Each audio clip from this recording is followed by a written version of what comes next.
Hello, today we'll talk about anal fistula in English. We have spoken about it in Arabic previously, so just for the English speaking people, just this video for you. So anal fistula, it's how it's presented. So usually the patients complain of some sort of lump, small lump in the anal region or around the anus, and this lump is painful sometimes and discharging pus or yellowish material or blood sometimes, and it's there for a while, might heal, might be okay for a while, and then comes again, and it's for a while.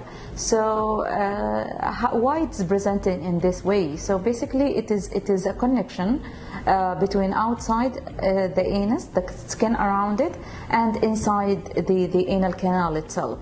So this bridge, whatever the loose stool or the loose material in the inside the colon or the inside the rectum, it escapes through this tunnel and comes outside through the skin. And sometimes the skin opening close, or like a clog by any sebum or anything, and then it's swollen out the area, and then it becomes like very tender and very painful. So in this scenario it converts to abscess. This is usually the symptoms of the anal fistula. So we recommend that is always you seek medical help, come to the doctor so we can examine you. If it is an abscess, then it needs an emergency surgery where we need to open it and lay it open and let all the pus come out, and then let everything settle, and then we plan the surgery, the definitive surgery or the final surgery for the anal fistula. Sometimes the people start, the disease start with a collection, with the abscess, and then 50% of these people, they develop anal fistula, and that's a very common pathway of the disease itself, and vice versa. So it might be in fistula, and then this fistula develop infection and abscess. So the anal fistulas, actually, when you come to the hospital, we check it out. Is it really superficial one or the deep one? Because, and that superficial and deep, it depends on how much muscle caught in the bath of this or the tract of the fistula tract itself.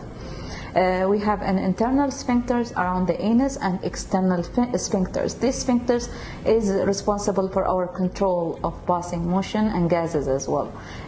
So if this fistula tract involving more than 30% of these muscles, then it's considered deep fistula, or it's deep fistula or complex fistula if it's branching as well.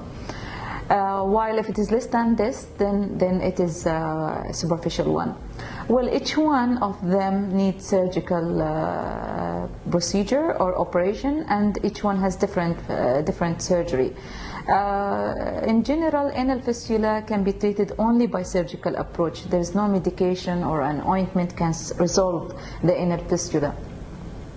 That's all about it. When we do MRI or when we need to do further investigation, it depends on the doctor who treats you. So usually when I see my patient, I examine them and I can tell from my clinical exam if it is really superficial or deep. If it is superficial, really no need for any further investigation. We go ahead with surgery, and the success of the surgery is 99%, and it's one-stage surgery. We finish it at once.